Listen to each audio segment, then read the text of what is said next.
Ma'am Felina Padrones to continue the issues and concerns of SGOT. Good afternoon po, ma'am.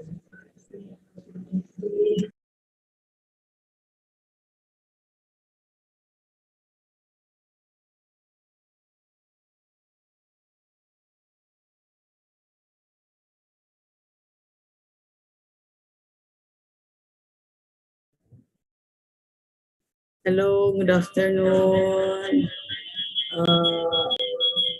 Standby lang po muna, medyo may technical adjustment pa na gagawin.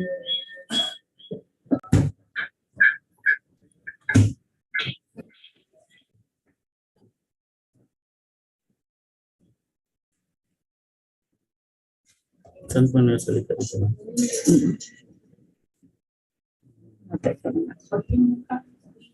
Ayun.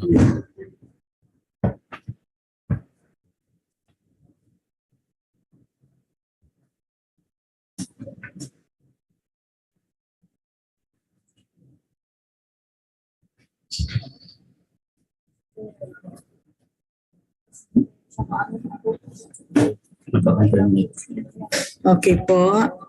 Thank you, Sir Vincent. Good afternoon sa inyong lahat. Nakakain na po kayo. So, yung iba po ay nag-leave na. Anyway po, kahit gagawaan po ng paraan, nagkaroon na po tayo ng kunting problema sa ating kuryente. Then, yung ating nagkaroon din ng problema yung ating generator. So, thank you for waiting doon po sa iba na nariyan. Anyway po ay yung ating mga presentations po ay kagawaan ng paraan ng ating mga magagaling na IT para mabigyan po kayo ng kopya. I-upload lang siguro sa inyo at baka i-forward na lang through messengers or sa mga GCs. So, let's go on with our report. Nasa School Health and Nutrition section na tapo tayo, no? So, reporting of vaccination, status of teaching and non-teaching personnels. I repeat, updating of reports will be every 5th day of the month. So, second concern, challenge implementation of IATF vaccination and antigen testing requirement for personal reporting on site. Marami po ditong nagtatanong, marami po kasi itong mga kasamahan na hindi nababaksin. So we should be guided by the DepEd memorandum at saka yung ng IATF issuances. Now, in here, these are the legal basis. You can see here in the screen, yung DepEd Task Force COVID-19 Memo number 575. Then we have the DTFC 90 Memo number 609. We also have the Division Memo number 452 series of 2021. So, if you have time, doon sa may mga tanong, try access niyo ito, basahin po ninyo ito, no? Now, the recommendation here from our School Health and Nutrition section is to prepare a complete documentation and list of names of vaccinated and unvaccinated personnel with antigen test result taken every 14 days per school, care of by the school head, principal, and submitted assigned district nurse in the school. In return, yung district nurse po na iyon, magbibigay ng summary, isasubmit po sa division para po pag humingi ang region po ay madali po namin maibigay yung names, may submit natin names, then schools at kung ilang personnel natin yung hindi pa po vaccinated. Now, only vaccinated teachers and non-teaching personnel shall be allowed to interact with learners. Ito pang inuulit-ulit sa atin.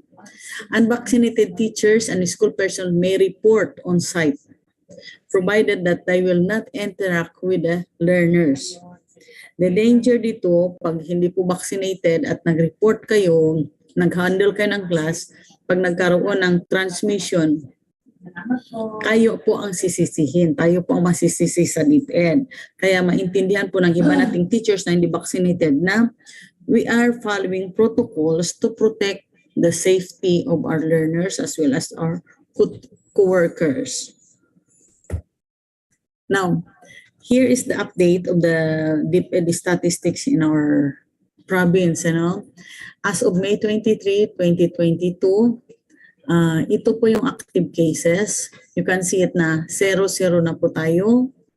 At ito po sa right side, ito po yung total recovered COVID cases simula po nung pumasok yung COVID-19 na yan in our country, yung experience sa ating probinsya specifically. So, we have 766 COVID cases na recorded. Total recorded patient recoveries, 759. Mayroong death na siyam. Total record COVID-19 cases, may 8. So, here are the active confirmed cases ng So, makikita po natin na per district wala na po tayong active COVID cases as of May 23. Dahil naka-recover na po sila, nandito po sa kabila yung ating data ng recovery for the teaching, non-teaching, and the learners. Now, total recorded confirmed cases, depend personnel, nakikita po ninyo. Yan po yung data na natala sa ating PHO. Then, yung death, nagkaroon ng deaths sa Kulyo ng 1, Taytay 4, Kuyu 1, Rojas 1, Batarasa 1, Sopronia is 1, total of 9 yung ating morbidity. Now, yung recurrence, yun na 8, 1 from Rojas, 1 from Busanga, 4 from the division office, and 2 from El Nido. Now, another issue here, before I proceed, in line with vaccination, mayroon pong ipinadala po dito yung ating provincial government through the PHO signed by our acting governor, Victorino Dennis M. Socrates.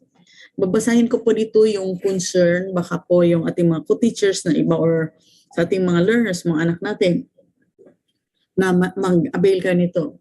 Number 1, the Bayanihan Bakunahan Provincial Vaccination Days shall be held on May 30 to June 3, Monday to Friday, in all 23 municipalities. So simultaneous po yan. Then number 2, vaccination of all age groups shall be made available in all vaccination sites and implementing units in all 23 municipalities of Palawan during the 5 vaccination days specified. So mayroon ng vaccination for all age group at yung gusto pa po magpabaksin, yung iba nating kasamahan, ano niyo po yung date na yon? Ulitin ko, May 30 to June 3 in all vaccination sites in all municipalities. So next concern is about the school-based feeding program. So is the procurement, yung food items cannot ensure 100% in good condition, especially in island district and far-flung areas. Bakit? Dahil sa delivery affected. So tayo, yung mga school heads natin, kung nakita ninyo na mag-i-expire na, huwag na ninyong ibigay. Di ba? Kasi pag ibinigay nyo nagkasakit pa, tayong lahat ang masisisi. So stick to the yung validity ng kanyang ng kanyang food items na supply. Then kung i-report ninyo na yun ay na panis na o nasira na. Now, recommendation cycle menu modification. Ito naman yung cycle menu modification. Siguro ay may pagbabago na we are looking forward na siguro ay magbibigay ng orientation uli yung ating school health and nutrition program section. In-depth. In-depth unable to conduct activities regarding drug education from January 2022 up to present. Reason, absence of learners in the schools, no gathering allowed in the school facilities. Pero sa sub now, siguro dahil we are on our progressive face-to-face, siguro madadahan-dahan na yan yung ating drug education program. So, conduct in the within our division next school year 2022-2023 with the help of the PADAC, MADAC, and PNP as speakers. So, magkakaroon ng proposals in the entire division as to the implementation of that in-depth in coordination with the other agencies. As to the WINS program, the Division 3 Star Schools Monitoring and Validation challenges in the validation due to location of some schools, specifically in island municipalities. Given na iyon, yung challenges na iyon. So yung ginagawa po natin ay yung ating mga district nurse, sila ang mag-validate doon sa kanilang area together with the PSDSS. Then pag na-identify yung 3-star schools, yun na kailangan i-monitor ng division from the division office, yun na lang po ang pupuntahan natin. Because we have limited funds as of today, you know. So there's a need to designate coordinator, WINS coordinator for island, northern, and southern municipalities. Pag-uusapan pa po namin ito, kung ito po ay viable o po pwede po kasi sa geographical location po natin, WINS coordinator. Okay po. Adolescent ARD, adolescent reproductive health gaps due to pandemic. So, mandates the DepEd to design a comprehensive sexuality education which is curriculum-based process of teaching on different aspects of sexuality. So, ito po ay more on doon sa concerns ng CID with partnership sa SGOD, specifically doon sa ating reproductive health coordinator from the school health and nutrition section. Kasi nga naman walang bata, medyo nahirapan tayo mag-implement. Conducted division online training of trainers in teaching adolescent reproductive health. June 16 yan, October 20, December 10, 2021. Now, the recommendation is to continue partnership with the stakeholders. Yung ating pinaka-stakeholder dito is yung Roots of Health at saka PHO, mga local RHU. Now, informal schools to strengthen the integration of comprehensive sexuality education across learning areas. So, dahil nagkaroon ng training, itong in-expect natin na i-strengthen yung integration about sexuality education. Kasi there are cases na nagkakaroon ng maraming early pregnancy because siguro sa sitwasyon na rin natin ngayon because of the brought about by the pandemic. Adolescent reproductive health need to establish, create division CSER's convergence working group. Now, recommendation, creation of district and school technical working groups on CSA ARH.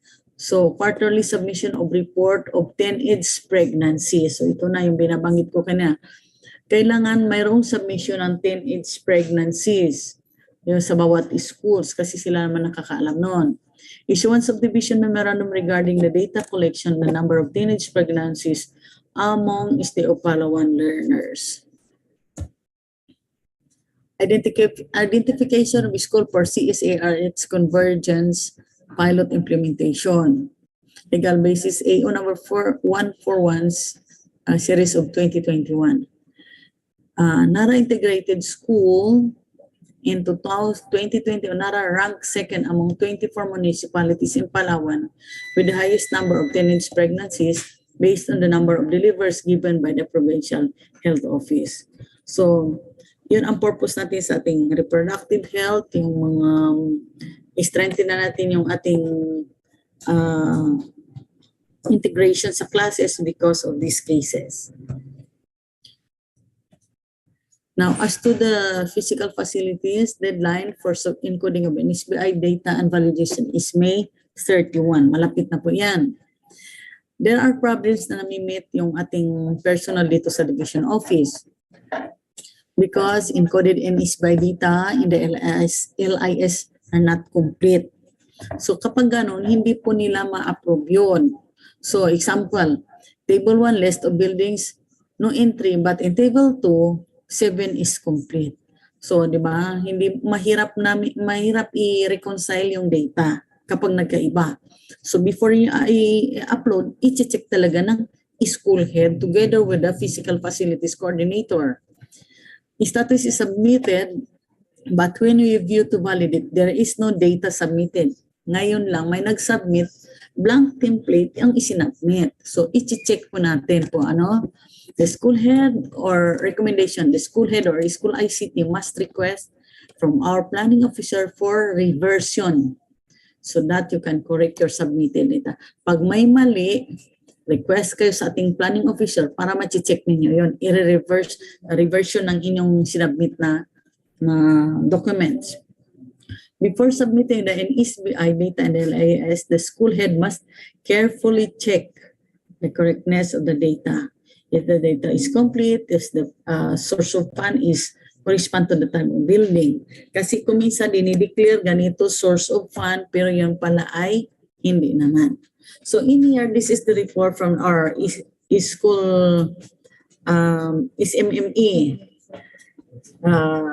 Nag-fill sila ng templates at ito po yung nag-gather nila for the information ng ating mga school heads together with our partner in the CID.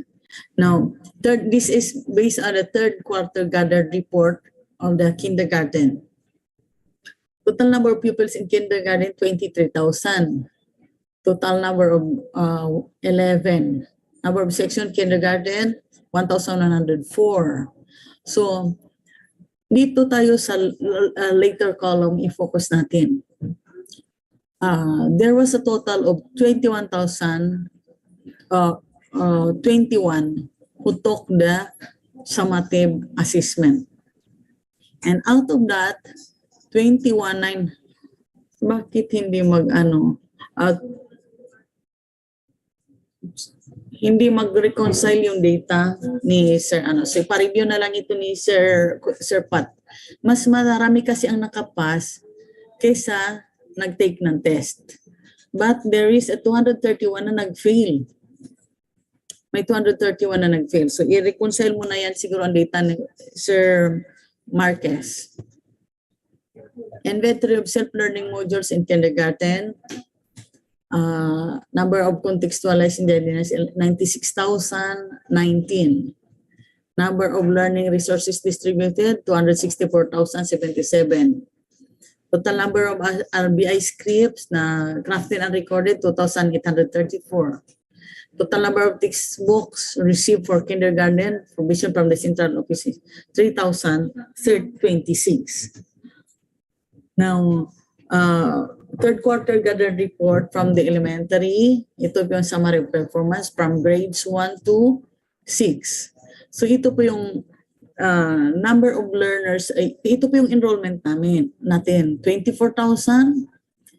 Yan po na grade 1. Ilan po mayroon tayong failed na 254.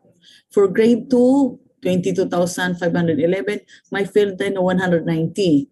Sa grade 3, we have 24,372, may failed 265 and so on. Makikita po niyo sa ating report. So hanggang grade 6. Now, ano po ang kaya pinresent po ito? Para kasi this is if we are going to look at it, third quarter report.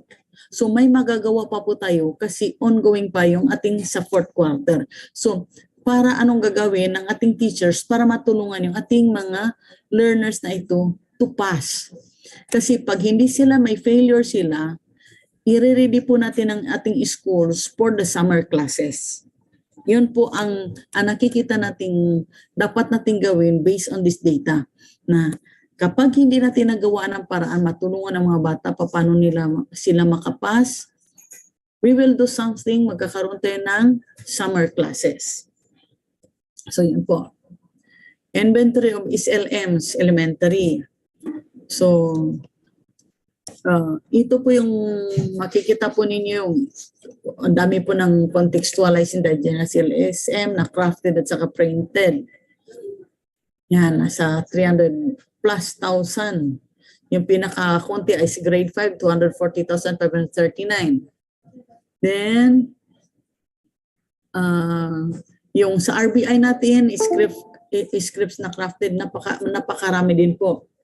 And total of textbooks received, nandyan po yan. So, siguro ito ay yung data po ito ng sa ating SMME, siguro ay mag-ano na lang sa ating LR, magko-coordinate na lang silang dalawa para ma-reconcile nila yung kanilang mga data. Kasi yung mga data na nandito ay nanggaling din po iyan sa ating mga school heads na kung saan ay nakuha yan doon sa template na ipinafill upan ng ating SMME.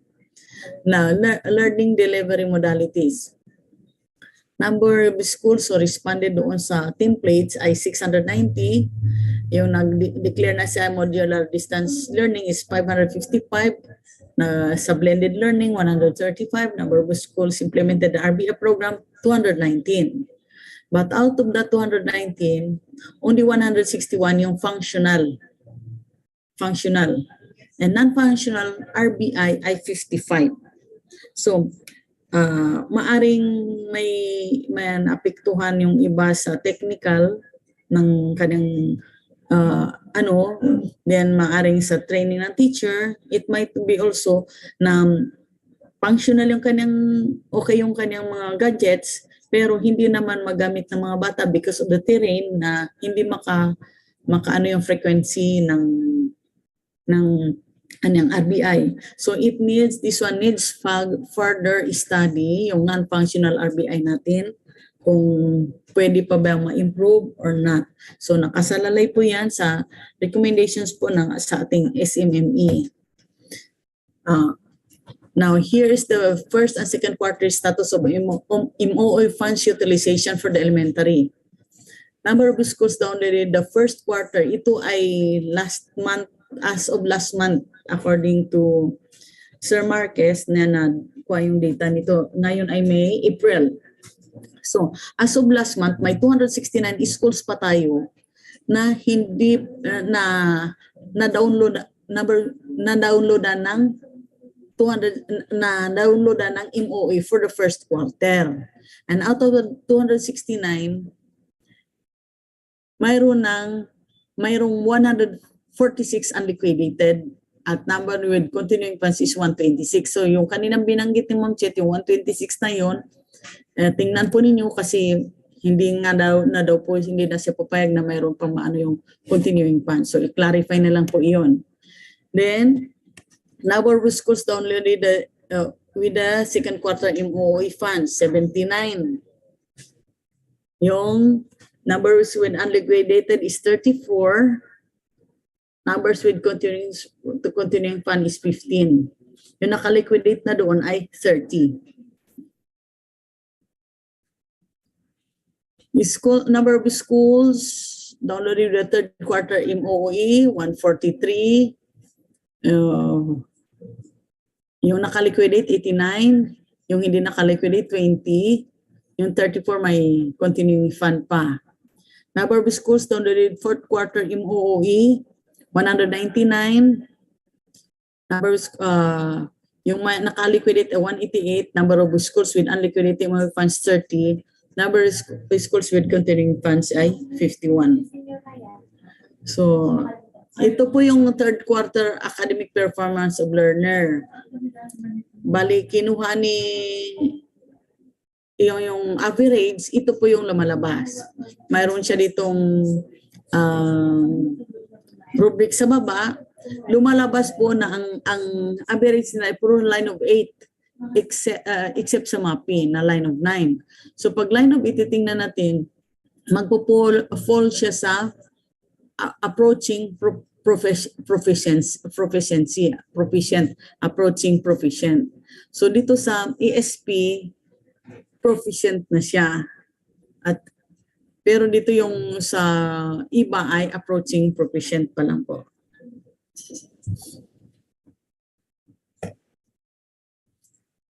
Ito naman sa first and second quarter junior high school status of MOE funds utilization. Number of schools we downloaded first quarter MOE funds, 95. Yung nakaliquidate, 69. Yung hindi nakaliquidate, 16. Walo yung may continuing fund. The number of schools we downloaded second quarter MOE funds, 30. Yung nakaliquidate 8, number with unliquidated 16. So kailangan siguro madaliin na yung mga may unliquidated para po ma-downloadan kasi mabilis lang, mag-end na po ang May. Papasok na naman tayo sa ating fourth quarter. Now, third and quarter junior high school MOE funds. Number of schools downloading third quarter MOE, 27. 14 yung nakaliquidate, 2 pa ang wala. Then, sa fourth quarter, na-download na ng fourth quarter sa junior high, 43. Nakaliquidate 14. May 8 pa pong hindi nakaliquidate at yung 21 ay mayroon pang continuing fund. Ito po sa learning delivery modalities, number of school na nag-response sa template, 195. Number of schools opted to modular learning, distance learning, 136. Yung nag-opt to have a blended learning, 59. Ito naman sa RBI, makikita po ninyo dito nakapresent ilan yung ating enrollees na nag sa RBI. So sa grade 7, 23,526, grade 8, 22,681, grade 9, 23,526, grade 10, 23,111. Sa radio-based instruction, 68 yung nag-implement, 127 yung walang RBI program, then with functional RBI 47, non-functional 21. Number of pupils performance, ito po yung after po natin dito, yung mga nagbagsak, kagayang kanina. So sa grade 7, may 210 tayo. Ano? Sa grade 8, 120. Sa grade 9, 176. Sa grade 10, 19,922. Napakataas naman ito. So, ibig sabihin lahat ng grade 10 bumagsak.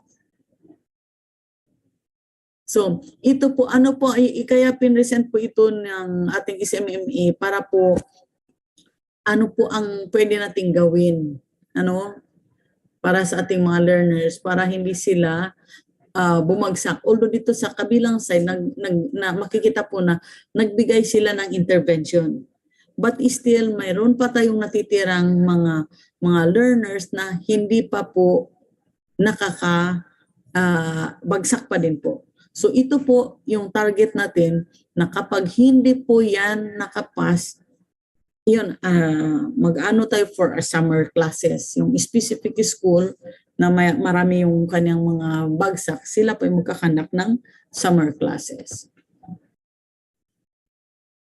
So ito po yung inventory of status of learning resources. Siguro itatali, hindi ko na po isa-isahin, itatali na lang kasi may report din na hinihingi yung ating supply regarding sa tablets na natanggap at saka sa kung functional or hindi. Kasi dito hindi ma-classify kung ang tablets na ay galing sa DepEd or galing sa ating SAF. So, i-ano na lang po natin sa ating supply pag manabuo ang kanyang report. So, with that, good afternoon po and God bless everyone. Thank you so much po, Ma'am Finn. Maraming salamat po. And of course, sa ating 477 participants, maraming salamat po for staying with us. So now po, we are through with the issues and concerns. Issues and concerns of the units and divisions. At this point po, of course, we would like to take this time as well to celebrate the accomplishments and successes of our DepEd Palawan family. So we would like to congratulate po once again our schools, districts, our fellow personnels and technical working group members that were mentioned by our SDS, OIC, ASDSS, and chiefs earlier this morning. Congratulations po for your exemplary performances. At this point, we would like to proceed din po sa presentation of our Batang Matibay Awards 2022.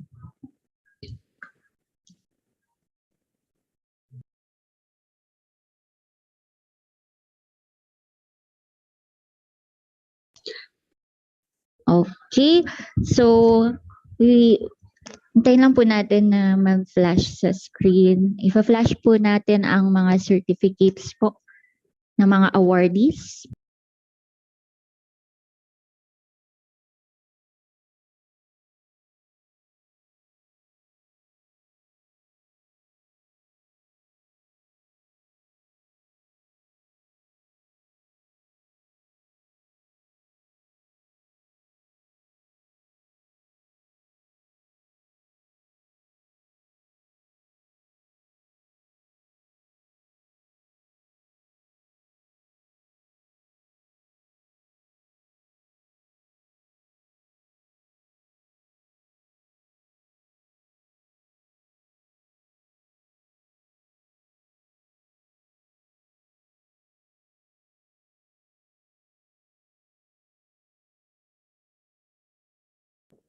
Yan. So, this certificate of recognition po is awarded to Miss Jaya Michelle J. Faminial of Tagumpay Elementary School as division representative in the Nestle Philippines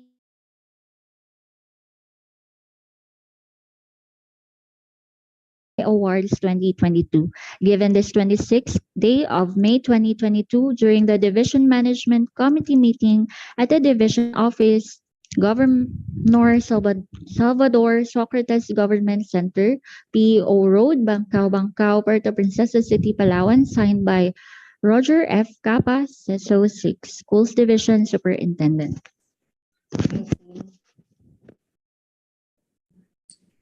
The same certificate was also awarded to Ms. Glady Moore Magsisi, Harvey Kian Palabukon, Jexel Marie Escalicas, Marivic Candolorosa,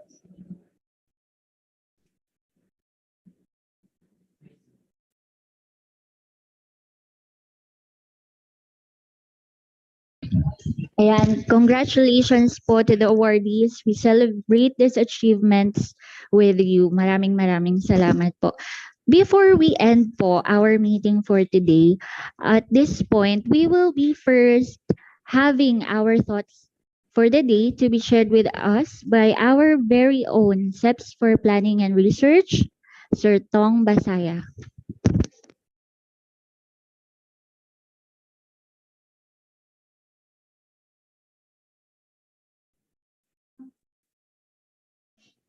Hello po, good afternoon sa lahat. Ayan, so ito po, I think with all the discussions na binigay po mula sa Curriculum Implementation Division, sa ating School Governance and Operations Division, ay tingnan po natin, baka maka-relax tayo ng konti po rito through this thought for the day. Next slide, Sir Kebs. Sige po, ito po ay merong binabanggit po dito, na-note ko po ito na nakuha sa net na pwedeng makatulong po sa atin. So itong pong binabanggit po dito, if you think you can or if you think you can't, then you're right. Yun po yung binabanggit doon. So ano pong ibig sabihin po nito, taken din po ito sa internet po. Binabanggit po dito, the person who thinks and says that can is far more than likely to succeed because they're willing to try, fail, and try again. They are far less likely to let doubt, fear, and insecurity stop or sabotage them. And they believe in their own ability to accomplish this specific task. They will be more resilient when the hard times hit and have the courage and perseverance to keep going because they believe they have the ability to eventually succeed. The person who believes they can do something is willing to learn what they need to learn and make the sacrifice of time, effort, money, and tears. Sorry. Next slide, sir. Yes. The person who says that they can't will not try, or at best they will try half-heartedly. They will surrender when they fail, as it confirms their belief that they cannot do something and reinforces their doubt.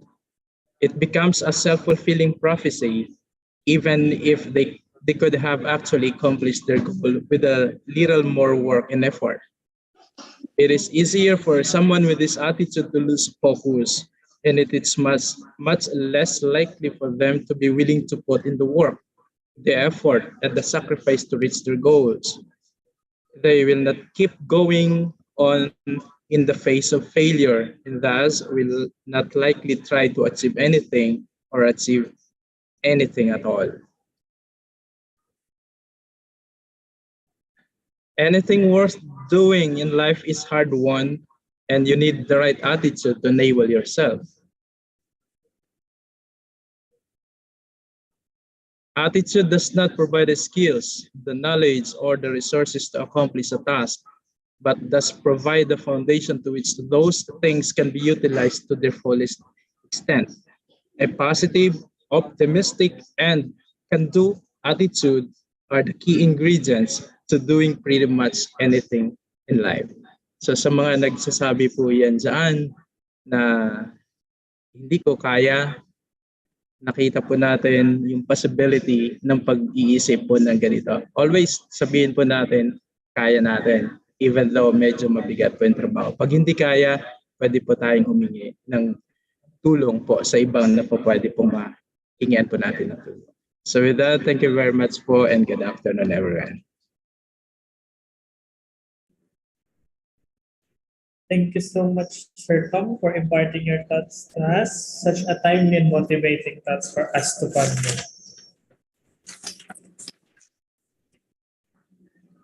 At this point, we will once again call our Curriculum Implementation Division Chief, Ma'am Ao Marquez, for the closing remarks. Good afternoon, everyone. So our maasahang Schools Division Superintendent, Sir Roger F. Capa, says to 6, our 2 AES-DSS, dear supervisors and school heads in the Division of Palawan, a pleasant and cool Thursday afternoon. On behalf of our AES-DS, Sir Arnie, who is currently attending an equally important activity, I would like to thank everyone for attending this very important regular virtual MANCOM meeting. And of course, I would like to commend the host unit, the SGOD, for a job well done. May we all have benefited much from this meeting by sharing all important information to our school heads and teachers as well. And to close, let me quote the lines from John F. Kennedy and Albert Einstein, and I quote, "Leadership and learning are indispensable to each other. Learn from yesterday, live for today, hope for tomorrow. The important thing is not to stop questioning." Good afternoon, everyone, and thank you so much. Ingat po tayong lahat. Thank you so much po, Ma'am Ao. There you have it, our regular management committee meeting. May we be filled with wisdom, enthusiasm to continue our task, and aspiration to continue growing in our profession. Again, we thank everyone for joining us today. And as we end this meeting, let us put ourselves in the presence of the Lord once again for the closing prayer.